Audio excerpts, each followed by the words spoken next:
AI is forcing the return of the in-person job interview. More companies are returning to face-to-face meetings to counter cheating by candidates. Ominous digital threats. So this is powered by an engine that writes 4 million lines of code daily, which is 4,000 times the amount that a top human engineer will output. More than 3,200 unionized Boeing machinists went on strike Monday after rejecting a contract that would give them a 40% raise over a 4-year period. And I think that you and I should like think about, what is our AI workforce policy? Yeah. I'd like to know who's built a great AI workforce policy.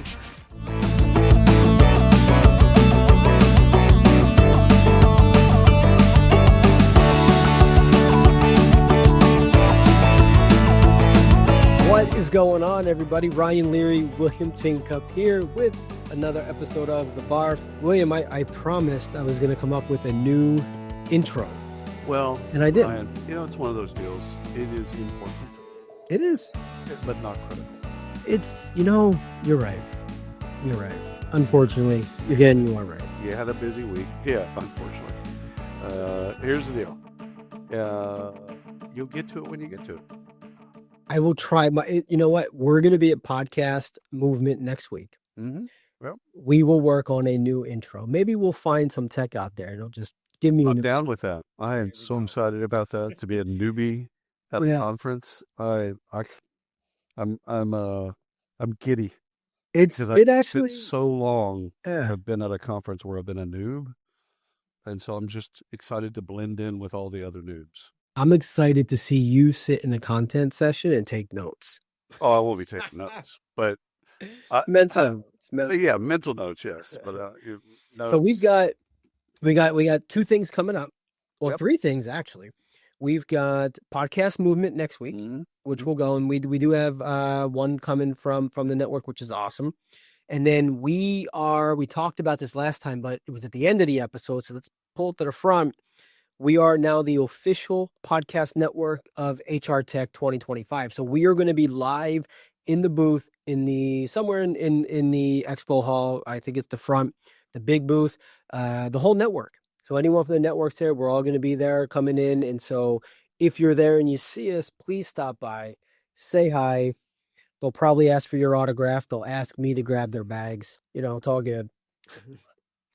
We've had that happen once or twice. And I'm like, I am a awkward autographer. It is social discord for me. It's weird. All right. Well, there we go. And then we have our birthdays coming up. Baby. Yeah, both the same birthdays. You're 10 years older, 20 years older. One of the two. You have to emphasize that every time, but that's yes. Look, if you're the one getting asked for autographs, you got to win somewhere. I think that's fair. Fair. Kick us off. We got to get moving here. Ryan, I got a great one for you just to start out of the gate. AI is forcing the return of the in-person job interview.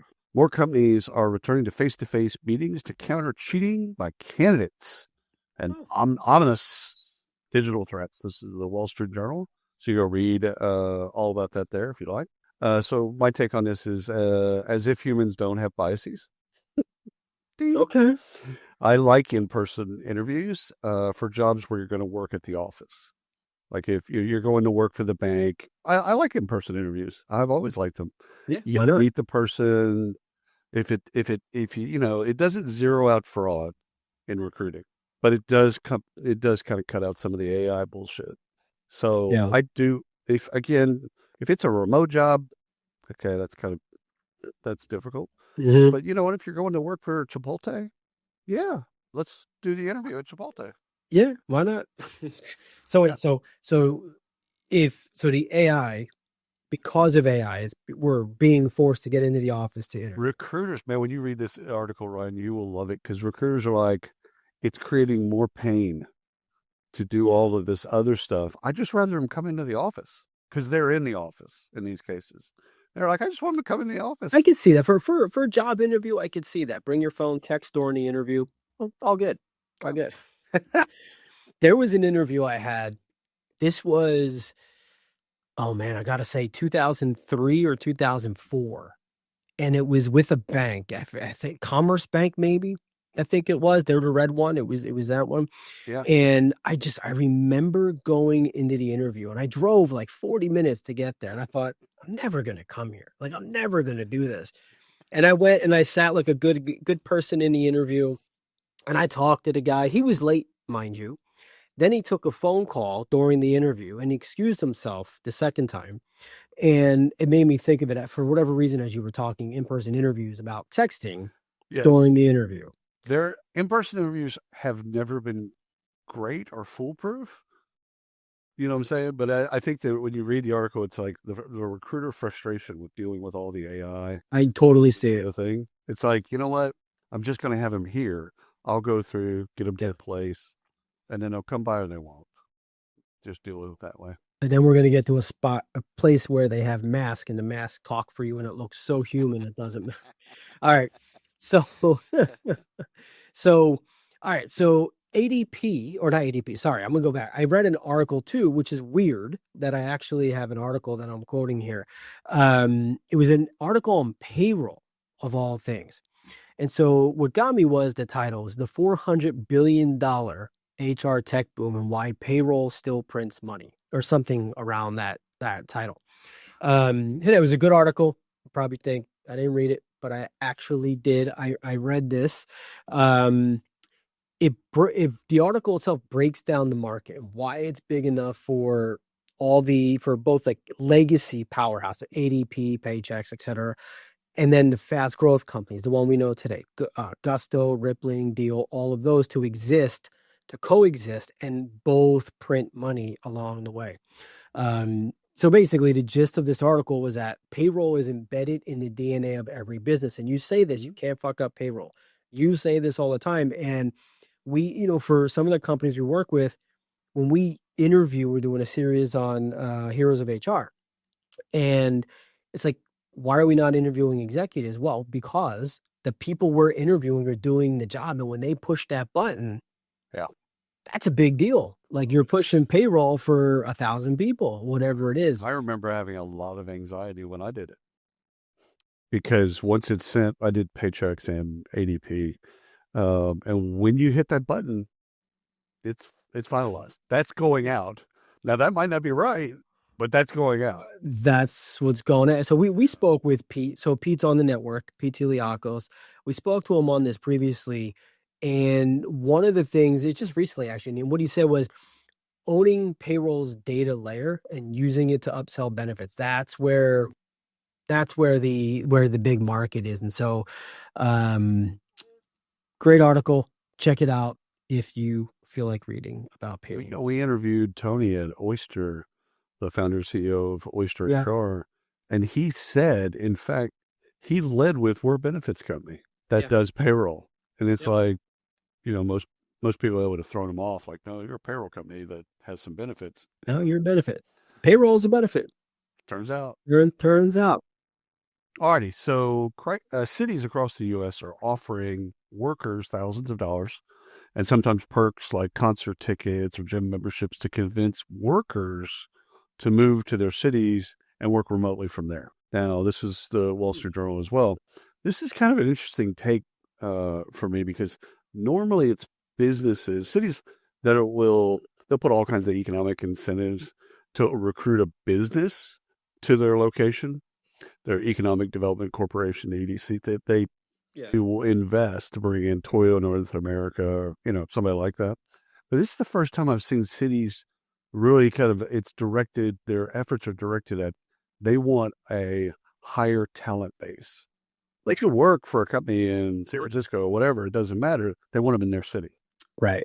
They want to increase the talent level. So the breadth and the depth of that. So I want to keep an eye on this. That's interesting. Yeah. Seriously, take your town, like Arlington for me. I think it's Hatfield for you. Mm-hmm. Think of them spending money in a way to say, we want to go and get, AI engineers to come live here. Right. I wonder if that's future planning, thinking remote work at some point will go away. And if their base is here and we're getting them at a young enough age, right, out of school, and they're growing, putting their roots down, the manufacturing here, the tech companies can come here and all of that. And I mean, I definitely think it's higher level jobs. Like I don't think they're recruiting. I don't think they're recruiting lower level talent. I don't mean that bad way. I just think they're going after, like Frisco, North Dallas. They wanted to become kind of a medical device hub. Yeah. So they recruited startups to come give them free real estate, all that type of stuff. And then they've done the same thing with talent. Yeah. And I've always said if I ever moved to Dallas for whatever stupid reason, I would go to Frisco. It just feels like a really nice area. It is. It is a nice area. Yeah. So I like it. All right. I've got one here. Utilities and tech giants are in a standoff over who should foot the bill for surging data center power needs. I've never actually thought about this. This is why I'm here, and they're there. I have, because we helped take a data center company public a long time ago, or Digital Realty Trust, and they just went around the country and in the world and buying up data centers. Yeah, and then made them green data centers. Yeah, well, so that is on that. How do you make a data center green? Anyway, so there's plenty of ways. Yeah, so this is I think this is innovation outpacing infrastructure. We just don't have the infrastructure. We can't handle it yet. So we interviewed just yesterday, which will be out after we publish it, so it'll probably be a couple weeks. Maxine from Arist, and we spoke about literacy versus adoption. Adoption is still mostly focused on software, not infrastructure. So as I'm reading this article, which, they made great points, that if leaders and probably employees, if they don't understand AI's total footprint, the cost, the infrastructure, ethics, compliance, all of that stuff, adoption it's either going to stall or eventually backfire. And I think it just lined up well with the conversation we had yesterday and the article itself. So don't bet against energy companies. It's my past experience with energy companies. They're going to make money. They're going to win because they could just flip the light switch. So, they're going to win. Turns out they control your power. Just, Meta will figure it out. Don't worry. Google will figure it out. OpenAI will figure it out. But yeah, don't bet against the energy companies. All right. So this is a direct quote right here. So it is difficult to find a motivation to keep applying. Zach Taylor, a college graduate who has applied to nearly 6,000 jobs since graduating. Dude, I got to go with it. I got to call BS. Hold on. Now, with a computer science degree in 2023. So 2 years. Yeah. And he's only received 13 interviews and no offers. Okay. That's his fault. 100% his fault. Like there's nothing you can tell me to convince me. You put I get it. The job market's hard. I'm not discounting anybody's job search. If you're putting 6,000 job applications out there and getting 13 interviews, you're doing something wrong. It's always good to blame the victim. I'm telling you. You're just doing something wrong. What was she wearing? I mean, really, what was she wearing?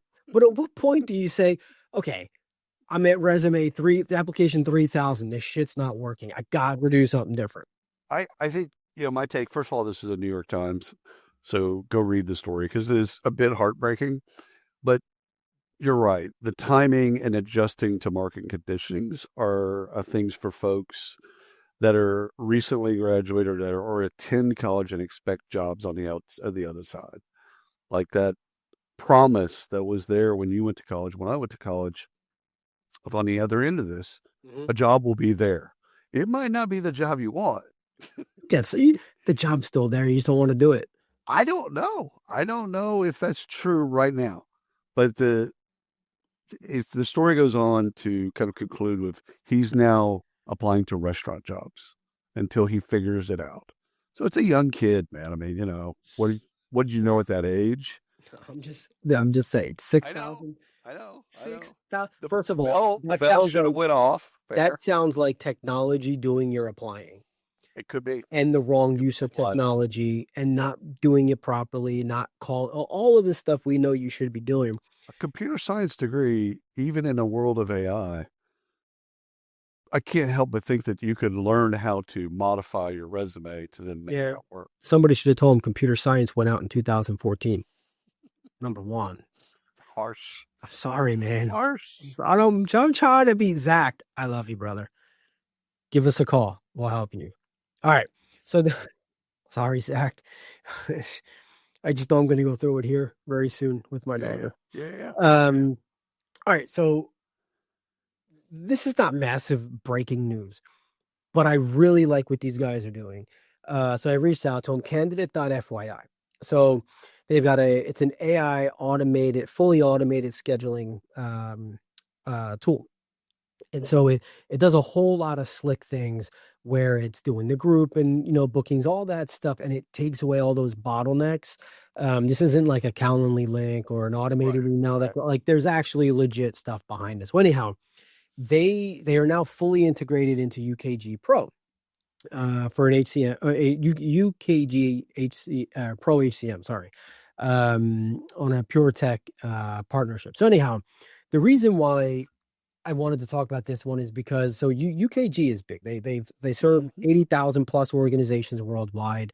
6,200 clients specifically use the UKG Pro.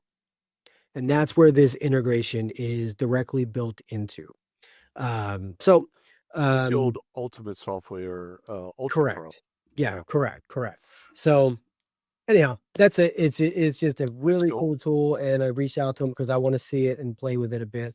But we've been waiting for stuff like we've had so many calendaring tools in this space that hasn't made it, and they've just became little bolt-ons.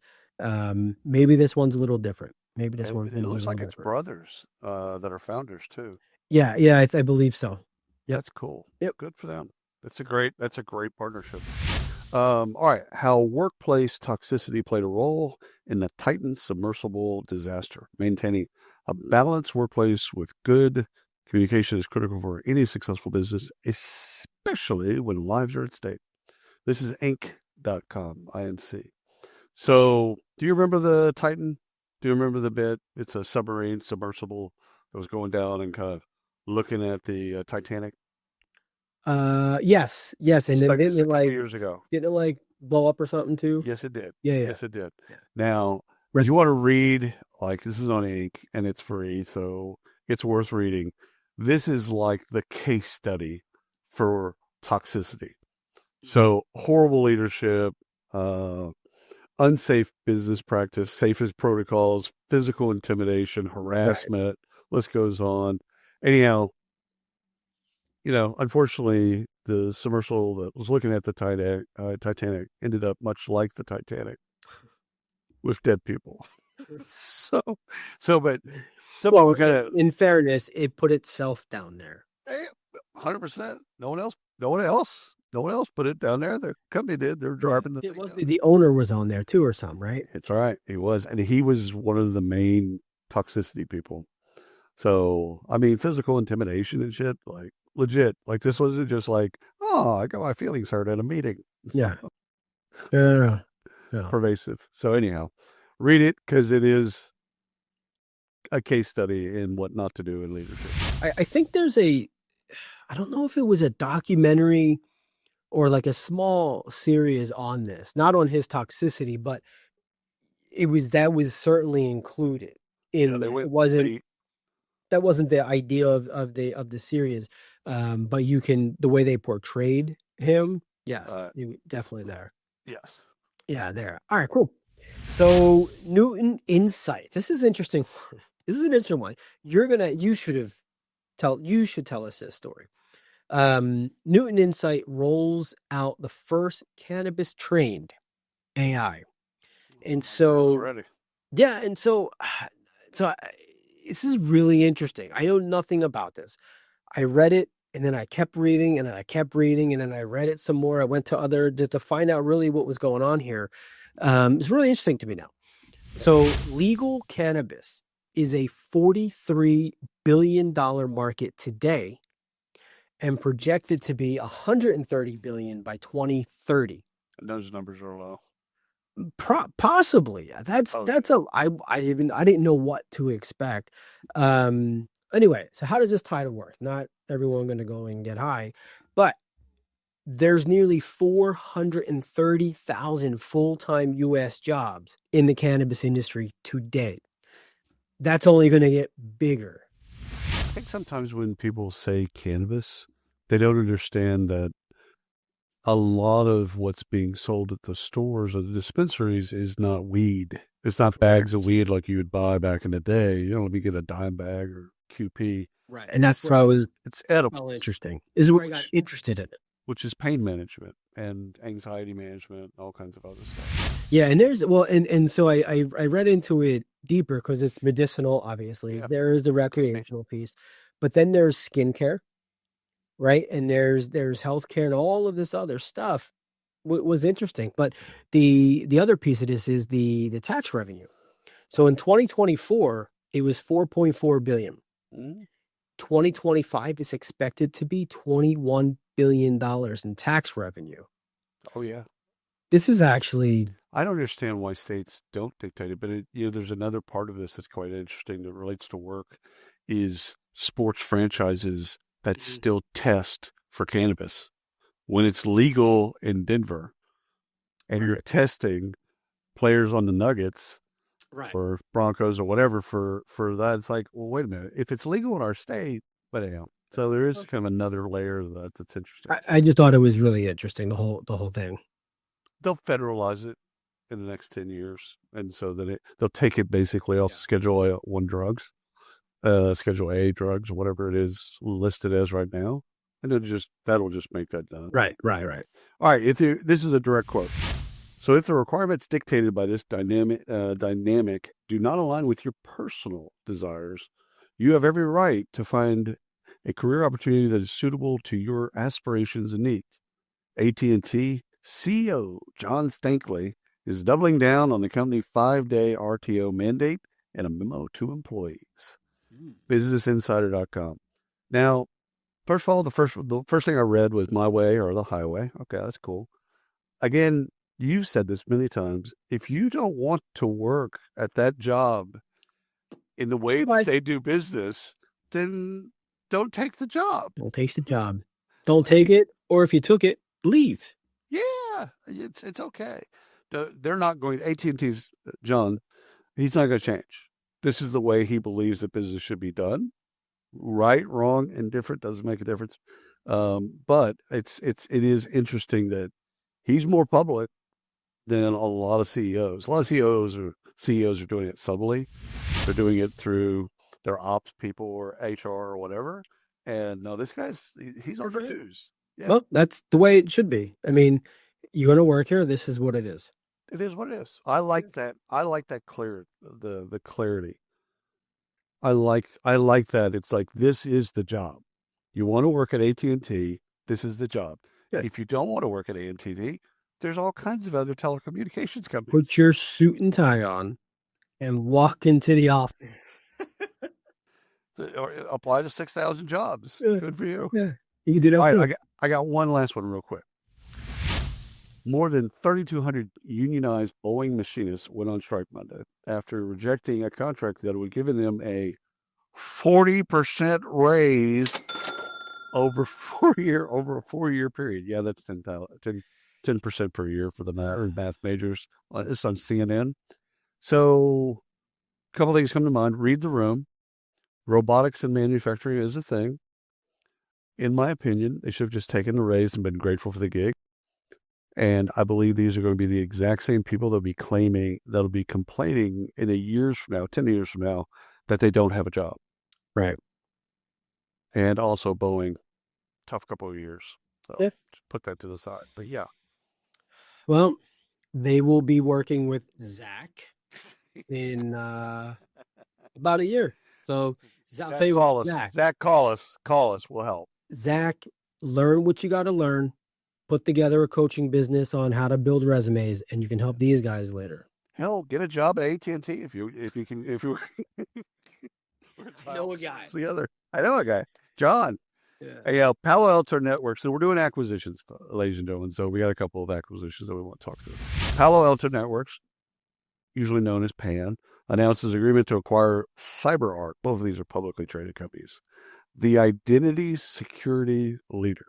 So PaloAltoNetworks.com. You can go look them up. I think they're the ones that I believe they built Siri. And they built a lot of cool stuff. That was a good documentary too. That was a good documentary. Yeah. So one, it shows how vital identity verification and security is going to be and is right now to corporations. Like that's the investment. And two, don't bet against PAN. When they acquire, they do it really, really well. A lot of smart people there. So that's one acquisition. There you go. All right. So I've got one here. EQT is back in the mix here. So they scooped up NeoGov for $3 billion, including debt. So NeoGov is a GovTech HR software provider, serves all the public sector agencies. So the whole deal is worth over $3 billion, including debt. This is, so for those who are not familiar with NeoGov, this is one of the largest, well, that's what they do. But this deal is one of the largest, if not the largest, government tech deals or acquisitions on record. The last one, I can't think of the name, but it was like 2.5 billion, 2.4 or something like that. So this is one of the largest on record. So NeoGov is the HR backbone for government agencies. Right. Last year, so EQT last year acquired PageUp. They also did Remember. We talked about both of those. That Remember is in Korea. I think that was yours you talked about. Yep. But they also have Beamery, Handshake, HR Brain. So do they have investments in them, or they have acquired them? They have acquired. I don't know about Beamery, Handshake, and HR Brain, but yeah, I think they're connected to them. Yeah, but they've got their hands in a lot, and so they're building it. Yeah, dude, NeoGov. I remember talking to those people 20 years ago. Though they've been around forever, and they're not going anywhere. It looks like they're going to get some investment and do some fun things. Good for them. Yeah, for sure. So this one's a tangential one, Ryan. Without us talking, we figured this out. Partner One acquires workforce tech leader Monster Government Solutions, which has been around. Like Monster.com Government Solutions? Yes. They spun it out a long time ago as just a government solution. And so had different executive team, the whole total spin out. But like to see the government space get this hot with 2 acquisitions in it. So they're obviously their government solutions is more on the job side. So it does all the posting for all the jobs that are open and all that stuff, the requirements, clearance if you need that type stuff. It does all that stuff. Been doing it forever. So and now Partner One acquires them. So the government market or industry got hot. Popping. I mean, someone's got to do business. Here we go. All right. So let's jump into some research. We got a couple to talk about. There was actually a lot out there, and I narrowed mine down to just 2. First one we'll talk about is nearly half of employees report using banned AI tools on the job. Banned AI tools. So my question to you is, what is the banned AI that you would use? Now, I know you don't know what the company would ban, but what would you use? What would you think would be banned that you would still use? Well, if I needed data that the company couldn't provide, to support something from me, I'd use that. Okay. If I were a recruiter and they banned Talent Neuron or some type of thing like that, I would use another tool. Okay. Give me Talent Analytics. I'd use whatever to get to the outcome of my work. I'm not going to let the banned lists get in the way. Right. I'm just still going to do it. I'll do it on my Gmail account. I'll do it on a different laptop. Whatever I have to do. Okay. I don't know what I expected, but I thought maybe it might be a little darker. All right. Well, it could have been. All right. So the survey was conducted by Anagram. They're a security training company. They specialize in human-driven vulnerabilities, which is pretty cool. So it was only 500 people. Business case, good, but not a ton. But here are some stats. 45% of surveyed employees said they've used AI tools that are officially banned at their workplace. Officially. Wow. Officially. Okay. Like there's a ban list is officially gone. 58% shared sensitive data. So client files, financial, internal docs with the banned tools. Well, yeah, they're asking questions. Yeah. I've got a difficult client. Yeah. Their client is so and so. Yeah. They're using Signal. Yeah. Passing out the plans, right? So sorry, I had to. Only 25% of employees say their companies provide strong support with tools, training, and clear guidelines around AI. Way high. I don't believe I think that for a number is second. high, but I also think that's an excuse. Banned is banned. Don't use them. Really? Fuck this. Anyway, yes. Anyway. I mean, I was about to say. Yeah. First of all, this coincides. Do this swoosh sound. Oh, you want me to swoosh it? Yes. Swoosh. There you go. How's that? So Ryan and I do not talk to one another before we create the BARF. This is one of our bits, and this has been since we started this, is we don't compare notes. Because we just don't want to have the same takes on the same stuff. So when we get to the show, it's live for the first time.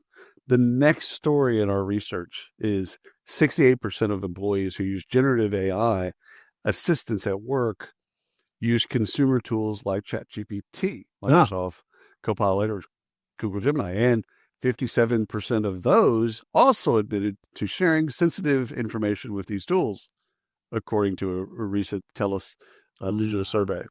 That's at hcamag.com. So, since similar to what you're saying, I think the onus is on the company to provide non-shareable or proprietary LLMs for their employees, or this shit's going to happen. Like if you provide them the tools, then I think you should expect them to use those tools. That's fair.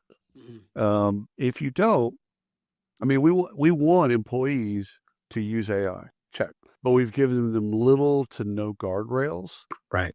And I think that you and I should like think about what is our AI workforce policy, because you took us to a place like banned lists, like okay, all right, that's cool, but what's the policy? And are some of these things enforceable by termination and things like that? Like, I'd like to know like who's built a great AI workforce policy. I think we need a few people that can help answer that. I want to dig into it because it's just fascinating.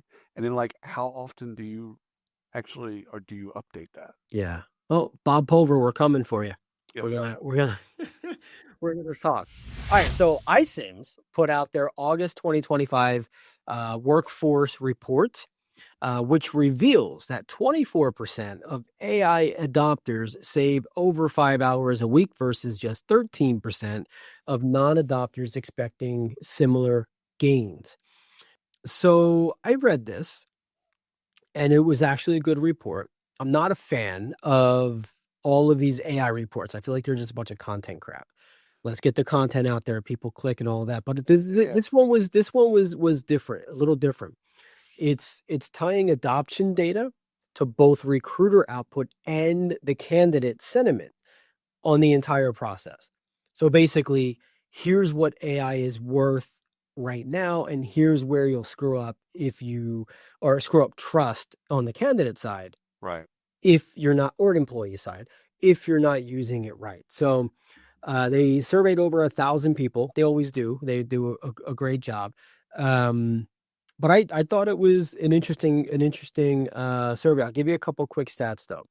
So job openings are up 5% is the workforce part. Job openings are up 5%. Applications have increased 7% since July of 2024. But hiring, Zach pushed that up. Sorry, Zach's gonna like numbers up. Zach, Zach's gonna send the cease and desist. Remove the. Zach, get them numbers up, baby. Come on, get the numbers up. Come talk to us because we want to help you, brother.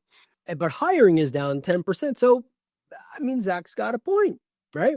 Yeah. 55% of organizations report that the greatest value of using AI is in screening and assessment, and 40% find AI most useful for candidate matching. Yeah, I could see that.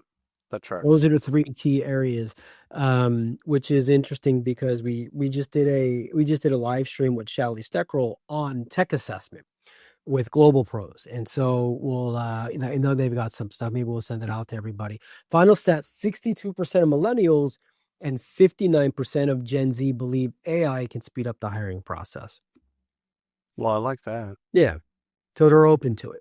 Other than Zach. Zach's on the other end of that. Would it be funny if Zach doesn't want to do video interviews? And that might be it.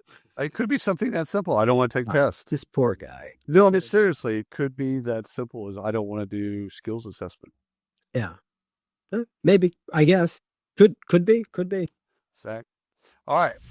Last thing that we have here in research, more than half, 55% of workers in the United States say they want more influence on what tech their companies use, according to a recent Gallup poll. So Gallup.com. This reminds me, when I read this reminded me of the Bill Parcells quote regarding groceries. Do you remember his quote? I do not. If they want you to cook the dinner, at least they ought you let you shop for some of the groceries. Yeah, my kids must love Bill Parcells because they don't eat shit that we cook, and they whatever. So he had a point, and that was talking about football, like being a head coach and being a GM. Mm-hmm. He didn't want to be the GM. He wanted to be able to have influence into what players they went after. Right. And you know what? Fair. If you want the guy to win, okay. But I think where it actually interfaces with what we do is include employees. Like if you're doing recruiters, like you're about to rip out an ATS, you're going to put in a new one. Use your recruiters and sourcers. Anybody that works on that side of the ball, like, yeah, they should be a part. Are they going to be the deciding factor? Are they going to be the check signer? No, but this is where adoption and usage comes into play. I mean, sure, stick this tool right in front of me, but it's not actually what we need because some Goomba up there made the decision in procurement somewhere. That's exactly right. Goomba's not. That's not and I was going to say racist. That's not a racist term, is it? No. What does it mean? I just always say it. I don't always say. That's like a big term around here. We have a pizza place called Goombas. It's like a whatever. I mean, I'm sure someone's gonna find something with it. Yeah, we ought to cut this one out. No. I've always thought of it as disparaging. Yeah, maybe. I don't know. I just like a tooch, like a goon, like just a whatever, like a hockey. You know what I mean? Like. Well, goon and Goomba, those are two different things. Yeah. Oh, yeah. All right, whatever. So, funding. All right. RAMP. We talked about RAMP a little while ago. Did he just say the N-word? No, stop that. No. Don't put, no. Just saying. No. I'm just don't leave it out there. No. RAMP raises $500 million to automate corporate finance with AI. So we spoke about RAMP not long ago. Yeah. These guys are under scrutiny for its bid to secure a $25 million pilot contract with the government, the U.S. government, to get a part of the $700 billion, what they call the Smart Pay program. Right. So anyhow, this is one of the biggest private raises we've seen in fintech AI all year. A long time. I mean, in a long time. The biggest, yeah. Pushing 300 millions. Yeah. So this pushes their valuation to 22.5 billion. It's New York-based fintech. One of the reasons why they're under scrutiny is their backers. So RAMP's backers include several prominent figures with ties directly to the current administration. So you have Peter Thiel, you've got Josh Kushner, Jeb Bush, a couple of more that are in there, all major donors to the administration. Is it low energy Jeb Bush? Yeah, I'm thinking, yeah, it is. Yeah. Yeah. and they're backers of the company. So I can see that. I mean, again, that's the separation of what should be church and state or editorial and advertising. We won't get into the Trump stuff as much as the there's influence there. Hint of impropriety is impropriety. So you shouldn't have your buddies have a company that's then benefiting from a government contract. Okay, there's nothing new there. Fully agree. All right, 500 million is a big number, though. That is a big number. Damn, son. All right, Employee Navigator, a leading benefits administration and HR software providers, raised $100 million. That's only 1/5. Yeah, it's nothing. You gotta get your numbers up. Businesswire.com, so you can read a little bit more. There's two things: JMI Equity and Spectrum Equity print money as they invest in winners. So those are growth funds. JMI Equity just announced like this last week that they just raised or launched a new fund, a $3 billion fund. Wow. And this is like the ninth fund. I mean, it's like, this is nothing. So, but buried in the press release is the second thing. Buried in the press release is that they're going up market. So the money is going to be used in product and sales and, all the typical stuff, but it's basically they're in mid-market, but they want to go up. So good for them. Congratulations. Again, great investors. We should get to know Employee Navigator. We should. Because that's a great raise, but it also looks like they're doing some cool stuff. Yeah. Well, let's go talk to them. All right. So Unmind secured a strategic investment from Telus Global Ventures. One thing I've been tracking over probably the last half a year to a year has been the work in the tech, specifically in mental health platforms, because they can be a real benefit. And a lot of companies, I think today, they offer them. I don't know that they stand behind them and truly. They offer them as an EAP. Yeah, so, right. So it's a resource, but it's not software. Yeah. Right. So Unmind, they're chasing this at scale. They're going for deep integrations, and really the play is to bake mental health access into the system as a core benefit. Smart. Yeah. So I like it. I thought it was worth a mention. The investment wasn't disclosed, which I know you hate. So I knew you weren't going to talk about this one. So I'm like, all right, I got one he's not going to talk about. Yeah, but one that Workday invested in, Workday Ventures invested in, but they didn't say the price. Yeah. I'm like, I can't. Yeah, but I like the play. I love this because it should be software. So even if it's software that connects you to humans, fine. Right. But it should be software. Yep. Cool. Good for them. Teco, São Paulo, Brazil-based HR technology startup that provides payroll and HR automation solutions has raised $18 million in funding. So we're down from 500 to 18. So we're scraping the barrel here, ladies and gentlemen. This is at the sasnews.com. So Brazil, check. And one of the things that was really interesting to read was they've created payroll agents. So agentic AI for payroll. I like it. I'd like to know more about that. Yeah. So if for no other reason that I'd like to know more about, like, okay, what are you doing with that? Which again gets us back to what you said earlier on about you got to get payroll right.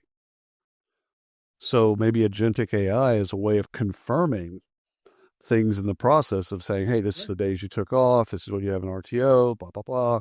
Confirm, deny, whatever. But anyhow, cool play. I don't know if they'll ever make it out of South America or even out of Brazil. But it's a cool play. They got some cash, so there you go.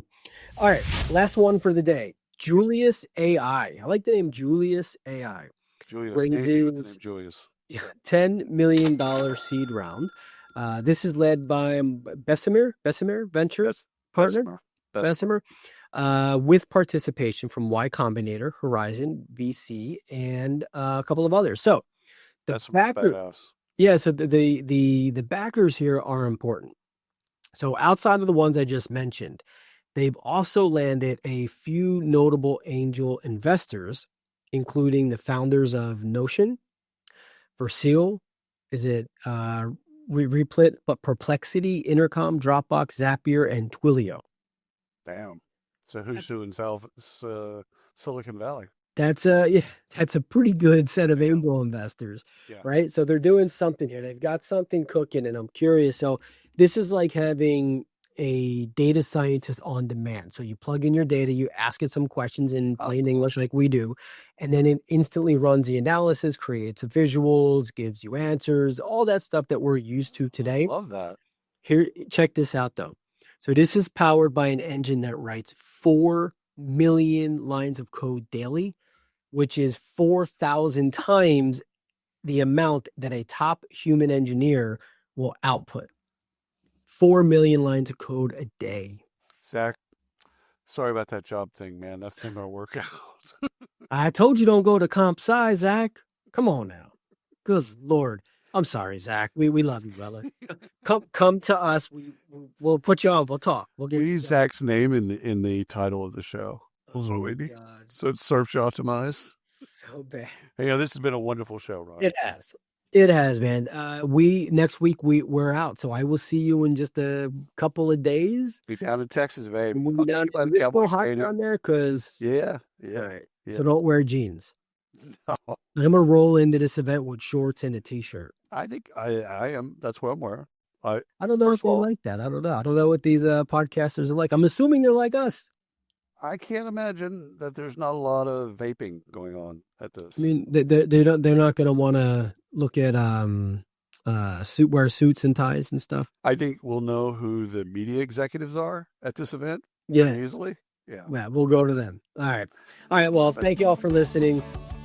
We'll see you next time.